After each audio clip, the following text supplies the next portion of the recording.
कहा आप क्या कीजिए, एक लीजिए आप सेट ऑफ राइट कोसेट और एक लीजिए आप सेट ऑफ लेफ्ट कोसेट। एक का नाम आप एल दीजिए और सपोज एक का नाम मैं क्या देता हूँ एम। क्वेश्चन ये है कि आप बताइए कि एल और एम के बीच में बाइजेक्शन, यही आपको प्रूव करना है। क्या प्रूव करना है बच्चे? सॉरी,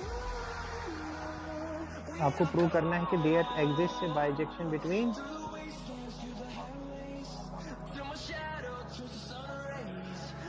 तो करो बच्चे इसके बीच में map define. Let us define a map between L and M. कैसे डिफाइन करता हूँ मैं मैप को? बाय राइट कोसेट को मैं कहाँ भेजता हूँ? एच ए इनवर्स पे। कहाँ भेजता हूँ? सॉरी, लेफ्ट कोसेट को मैं कहाँ भेजता हूँ? एच ए इनवर्स पे for all a belonging to. अब देखो बच्चे, ये जो मैंने मैप डिफाइन किया है, मैंने ये प्रूव करना है कि ये मैप वेल डिफाइंड है। मुझे क्या प्रूव करना है? कि मैप वेल डिफाइंड है। मैप को कैसे वेल डिफाइंड प्रूव करते हैं? मैप की डेफिनेशन क्या होती है? आई मीन फंक्शन की डेफिनेशन क्या होती है? Every element is associated to a unique image. हर एलिमेंट की क्या होनी चाहिए? अगर एक एलिमेंट की एक से ज्यादा इमेजेस होंगी तो फंक्शन थोड़े ना होगा, है ना?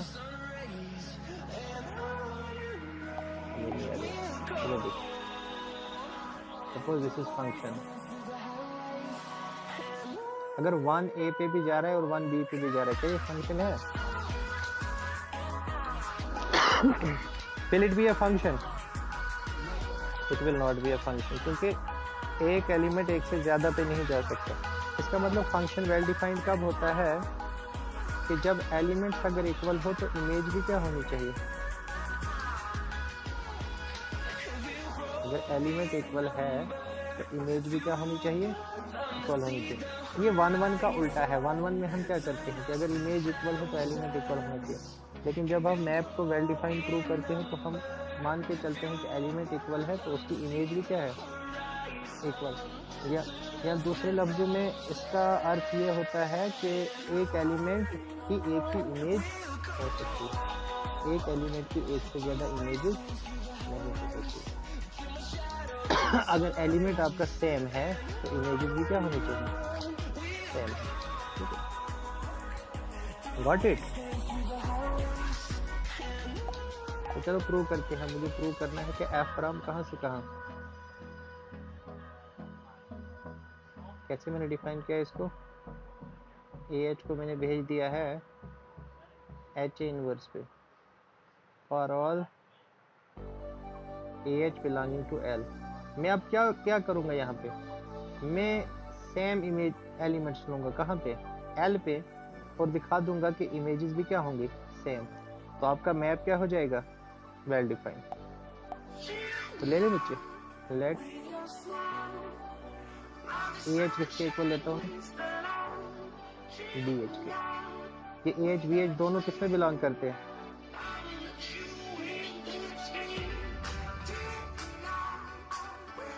बोलो।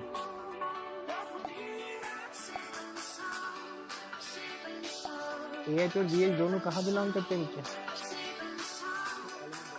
एल में। शाबाश। अब मैं एलिमेंट्स इक्वल ले रहा हूँ, प्रूव करूंगा कि इसकी इमेज भी क्या होगी? इक्वल होगी। आप मुझे बताओ, एक रिजल्ट आपने किया था कि अगर ए एच बी एच के इक्वल होता है तो इसका मतलब क्या है? A inverse b belongs to, याद आया कि अगर ए एच बी एच के तो ए इनवर्स बी एच में बिलोंग करेगा। अब गौर से देखो, ए इनवर्स बी को मैं मान लेता हूँ, इसका नाम मैं कुछ देता हूँ स्टार। स्टार कहाँ पे बिलोंग कर रहा है? एच में। अगर एच में कोई भी चीज़ बिलोंग करती, सपोज अगर ए एच में बिलोंग करता था तो हम क्या कहते थे कि h a is equal to, तो यहाँ पे स्टार एच में बिलोंग कर रहा है तो हम क्या कह सकते हैं? H star is equal to h, कह सकते हैं ना? अगर कोई चीज एच में बिलोंग करती है और उसको हम उससे राइट या लेफ्ट से मल्टीप्लाई करें तो वो एच के इक्वल ही होता है। Got it? अब स्टार है क्या लिखे?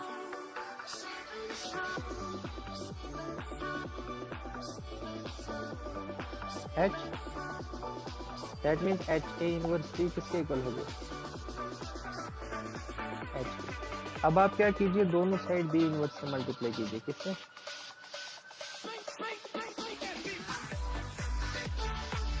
B inverse. तो देखो बी इनवर्स किसके इक्वल हो जाएगा?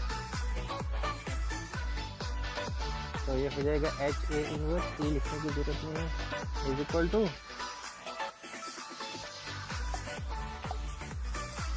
एच ए इनवर्स किसके इक्वल हो गया? H B inverse. लेकिन H A inverse by definition किसके इक्वल होगा? F of A H. और एच बी इनवर्स किसके इक्वल होगा? हो गया ना proof?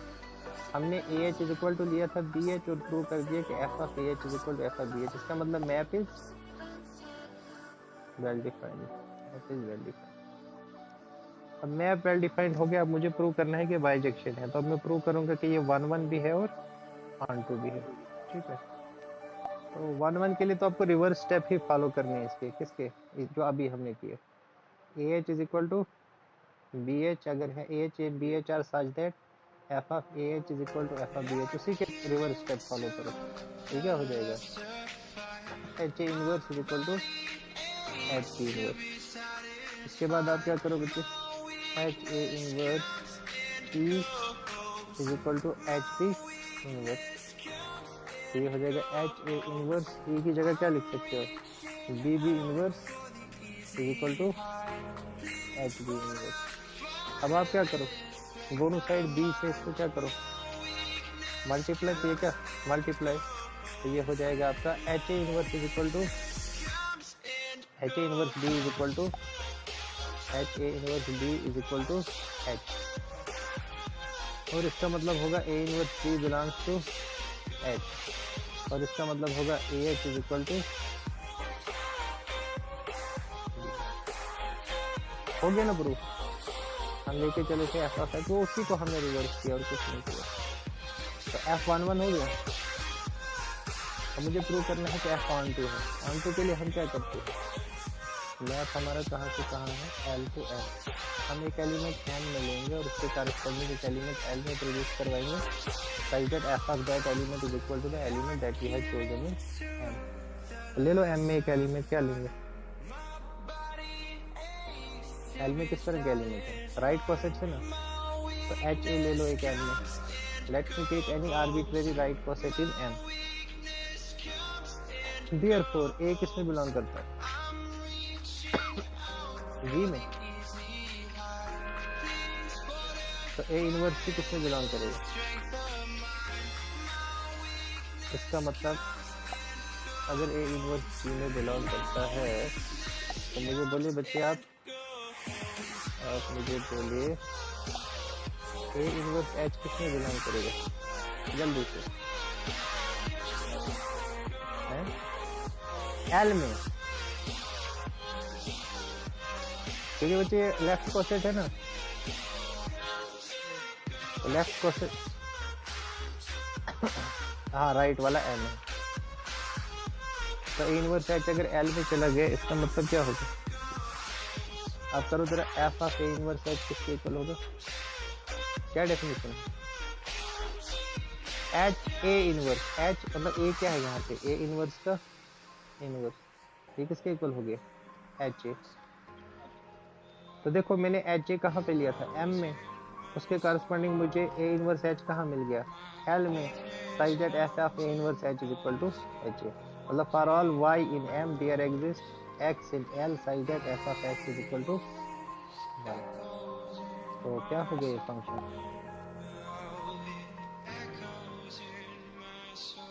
That means f from L to M is both 1 1 and on 2। तो हम कह सकते हैं क्या कह सकते हैं? L and M are in 1 1 correspondence. Okay बच्चे, प्रॉपर्टी है प्रूफ। कोई डाउट?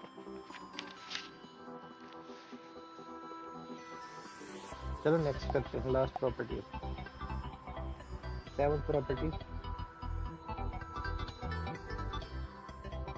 एच ए का whole inverse is equal to A inverse H where A belongs to G. Subset theory से करेंगे कैसे? ये देखो कुछ बच्चे अभी आ रहे क्लास में, they will not be entered now, रहने दो बाहर। सबसेट थ्योरी से कैसे करेंगे? एच ए इनवर्स में लेंगे और प्रूव करेंगे कि वही इनवर्स एच में, फिर ए इनवर्स एच में लेंगे और प्रूव करेंगे एच ए इनवर्स में। तो लेट करो सबसे पहले एक्स कहाँ पे, एच ए इनवर्स में। इसका मतलब एक्स किसके इक्वल होगा?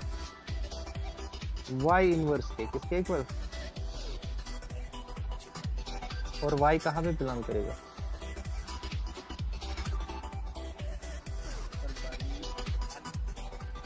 क्या हो गया बच्चे आपको? इधर देखो ना, एक्स किस में बिलोंग कर रहा है? एच ए इनवर्स में। तो एक्स इज इक्वल टू में वाई इनवर्स ले तो वाई एच ए में नहीं बिलोंग करेगा। इधर देखो ना, सीधा एच ए की जगह मैंने वाई लिखा है, तो इसका मतलब वाई कहाँ बिलोंग कर रहा है? ठीक है ना? तो y अगर एच ए में बिलोंग करते तो y को मैं क्या लिख सकता हूँ? y कहाँ बिलोंग कर रहा है? एच ए में। इसको मैं लिख सकता हूँ y is equal to H a where h belongs to h। अब देखो x किसके इक्वल था? y इनवर्स के। और y किसके इक्वल हो गया? एच ए के। तो ये एच ए इनवर्स हो जाएगा। y एच ए के इक्वल था और x y इनवर्स के इक्वल था, तो मतलब x एच ए का इनवर्स हो जाएगा बिकॉज y एच ए के इक्वल आ गया, क्योंकि y एच ए में बिलोंग करता था। तो x किसके इक्वल हो जाएगा? लगाओ ग्रुप की property, reversal law of inverse operation. तो इनवर्स x किसके इक्वल हो गया? अब भूल क्यों जाते हो आप बच्चे? तो भी इनवर्स किसके इक्वल प्रूव किया था एलिमेंट्री प्रॉपर्टी में? इनवर्स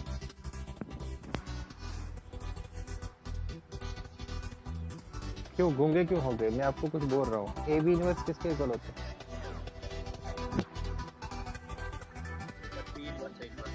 तो एच ए इनवर्स किसके इक्वल होगा?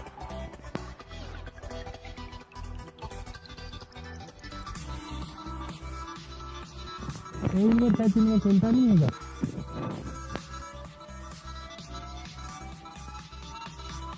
समझ आ रही नहीं आ रही? मुझे बोलो। तो फिर बोलते क्यों नहीं? गूंगे हो क्या? x equal to y inverse x equal to H A inverse.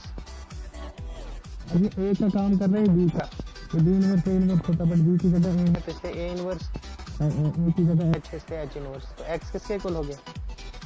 a inverse h inverse. अब h किसमें बिलोंग करता है? h में। और h सब ग्रुप है तो h इनवर्स भी किसमें बिलोंग करता है? h में। तो a इनवर्स h इनवर्स किसमें बिलोंग करेगा? a इनवर्स h में। But a inverse h inverse है किसके इक्वल?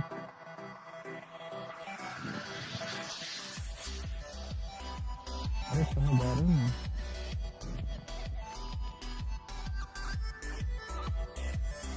अरे बैटिंग कर लो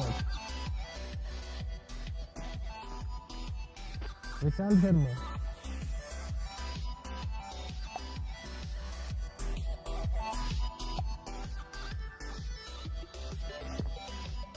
अच्छा मेरी आवाज आ रही है? रिया शर्मा।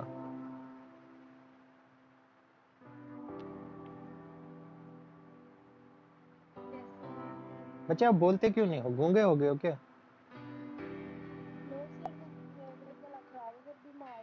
बच्चे मेरा गला नहीं खराब है, कितनी बार खांसी कर रहा हूँ मैं भी। मैं आपको पढ़ा रहा हूँ, आपको बोलना नहीं पड़ता, आगे से नहीं करना पड़ता रेस्पॉन्ड आपको।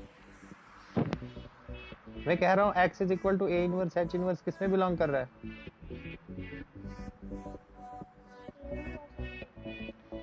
तो इसका मतलब ए इनवर्स एच इनवर्स भी किसके इक्वल है, एक्स के इक्वल। दैट मींस एक्स किस में बिलोंग करेगा,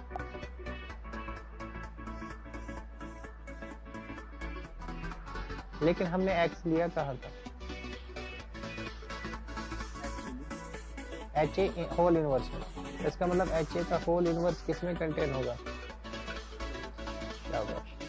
ये हो गया हमारा फर्स्ट इक्वेशन, फर्स्ट कंटेनमेंट। अब लेट करो उल्टा। अब हम लेट करते हैं कि x किस में बिलोंग करता है, तो x को क्या लिख सकते हैं, बोलो आप ही बच्चे। A inverse h for some h belonging to h, ठीक है ना। अब देखो इनवर्स मैं ऐसे लिख सकता हूँ, ए इनवर्स h को मैं लिख सकता हूँ h इनवर्स का होल इनवर्स। इसका मतलब क्या होगा, इसको मैं ऐसे लिख सकता हूँ फर्दर, h इनवर्स a का होल इनवर्स। तो जब इसको मैं खोलूंगा फिर से क्या बनेगा, a इनवर्स h इनवर्स का होल इनवर्स। तो x किसके इक्वल आ गया, h इनवर्स a का होल इनवर्स। अब बच्चे h सब ग्रुप है, h अगर h में है तो h इनवर्स भी किस में होगा, h में। तो h इनवर्स a किस में होगा, HA में, HA में। तो H इनवर्स A का इनवर्स किस में होगा, HA इनवर्स में। बट ये है किसके इक्वल, X के इक्वल। इसका मतलब X किस में होगा,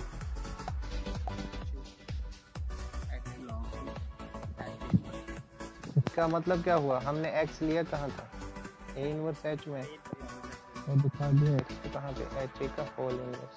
A inverse H is contained in HA का इनवर्स। This is our second containment. इसकी compare them both, so A inverse H is equal to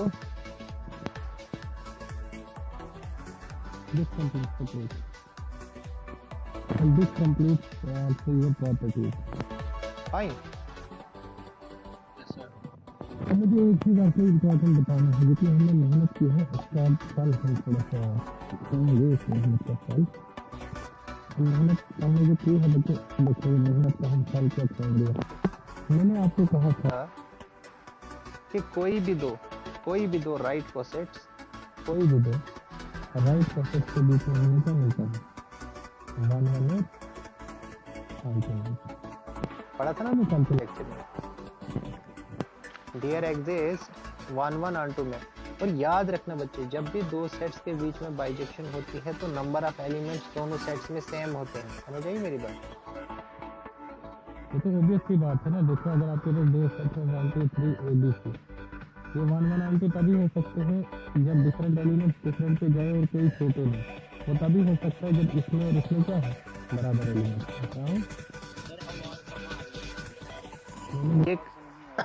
मैंने ये कहा बच्चे कि दो सेट्स के बीच में बाइजेक्शन तभी हो सकती है जब उनमें नंबर ऑफ एलिमेंट्स सेम है ना। अगर नंबर ऑफ एलिमेंट सपोज मैं डिफरेंट लेता हूँ, सपोज मैं इसमें 1 2 3 लेता हूँ और इसमें ABCD लेता हूँ। अब मुझे क्योंकि इसको 1 1 बनाना है तो डिफरेंट एलिमेंट्स डिफरेंट पे जाने चाहिए। सपोज मैंने 1 को A पे भेज दिया, 2 को D पे भेज दिया, 3 को किस पे भर दिया, सपोज B पे भेज दिया, लेकिन यहाँ पे अब C छूट जाएगा ना। इसका मतलब ये ऑन टू नहीं होगा, इसका मतलब ये ऑन टू नहीं होगा। या अगर आप इसको ऑन टू बनाने की कोशिश करते हो, सपोज 1 2 3 4 में यहाँ पे 1 2 3 4 लेता हूँ और यहाँ पे 1 2 3 लेता हूँ। सपोज 1 को 1 पे भेजते हो, 2 को 2 पे भेजते हो, अब 2 बचे, छोड़ तो किसी को नहीं सकते। फिर क्या करना पड़ेगा आपको, फिर आपको एक को अगर 3 पे भेजते हो तो दूसरे को आपको उस पे भेजना पड़ेगा जिसपे ऑलरेडी आप किसी को भेज चुके हो, तो वो 1 1 नहीं होगा। इसका मतलब बच्चे अगर आप नंबर ऑफ एलिमेंट्स डिफरेंट रखते हो तो यहाँ तो 1 1नेस टूट जाएगी या ऑन टूनेस टूट जाएगी। कहने का मतलब ये है कि अगर आप चाहते हो कि 1 1नेस भी बनी रहे और ऑन टूनेस भी बनी रहे तो ज़रूरी है, but this is in fact if and only if condition कि अगर मैप बाइजेक्टिव होगा तो दोनों सेट्स के एलिमेंट्स क्या होते हैं।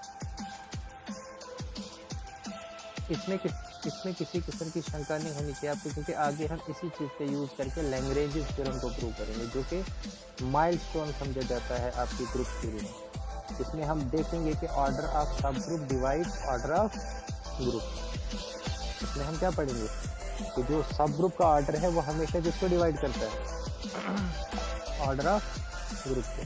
जैसे आपने ये देखा होगा 1i-1, उसका सब ग्रुप क्या था, 1-1। क्या है ऑर्डर इसका,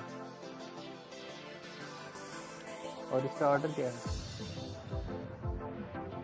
4। तो 2 करता है ना डिवाइड 4 को। यहीं पे नहीं बच्चे, जब भी आप कोई भी सब ग्रुप लोगे ज़रूरी है कि वो किसके ऑर्डर को डिवाइड करता है, ऑर्डर ऑफ ग्रुप। लेकिन इसके लिए आपको ये चीज़ याद रखनी है। अब देखो मैं कोई 2 राइट प्रोसेस लेता हूँ, सपोज आइडेंटिटी तो हर ग्रुप में होती है ना, सपोज एक आइडेंटिटी लेता हूँ मैं और एक कोई भी एलिमेंट ग्रुप का लेता हूँ, तो HA क्या होगी, राइट प्रोसेस, और HA क्या होगी, राइट प्रोसेस। अब मैंने आपको कहा कि कोई भी 2 राइट प्रोसेस के बीच में क्या होता है, 1-1 और 2। इसका मतलब जितना ऑर्डर किसका होगा, HA का, उतना ही ऑर्डर किसका होगा। बट HE है क्या, H and this is HA। इसका मतलब ये हुआ बच्चे कि जितने भी आपकी कॉसेट्स होंगी ना, उन सब का ऑर्डर किसके एक ऑर्डर के इक्वल होगा, ऑर्डर ऑफ सब ग्रुप। जिस सब ग्रुप से वो कॉसेट्स जनरेट हुई हैं उन सब का जो ऑर्डर होगा, मतलब उनमें कितने एलिमेंट्स होंगे, उनमें एग्जैक्टली उतने ही एलिमेंट्स होंगे जितने उस सब ग्रुप में होंगे जिनसे वो जनरेट हुए हैं। ये बहुत इंपॉर्टेंट रिजल्ट है बच्चे, इसको रिमार्क में याद रखिए आप। मैंने आपको पूरा प्रूफ दे दिया इसका, रिमार्क में इसको लिख लीजिए कि order of subgroup is equal to the order of any coset. इसको यूज हम आगे करेंगे। So that's it for today. Any queries, any queries? कल का वीडियो आपको मिला था, मैंने शायद सेंड किया था ग्रुप में। हाँ, उसमें मैंने बैकग्राउंड कुछ इफेक्ट्स भी डाले हुए थे। उसको एंजॉय कर रहे हो या उससे कुछ ज़्यादा डिस्टर्बेंस तो नहीं हो रहे? तो बैकग्राउंड उसमें म्यूजिक था, इज दैट फाइन और is it creating some disturbance? Fine. आप ईयरफोन डालोगे तो ज़्यादा अच्छा एक्सपीरियंस आएगा, ठीक है? ओके, ठीक है बच्चों। तो ये भी मैं, इसकी भी मैंने रिकॉर्डिंग कर दी है, ये भी मैं यूट्यूब पे टाइमली अपलोड कर दूंगा। तो जिन बच्चों को क्लास में नहीं पढ़ा होगा या जिनको यहाँ पे अच्छे से अभी समझ नहीं आई है, तो जो मैंने ये लेक्चर अभी रिकॉर्ड किया है तो आप उसको यूट्यूब चैनल पे भी देख सकते हो और अपने उन फ्रेंड्स से भी शेयर कर सकते हो जिन्होंने लेक्चर अटेंड नहीं किया। ओके बच्चे, थैंक यू।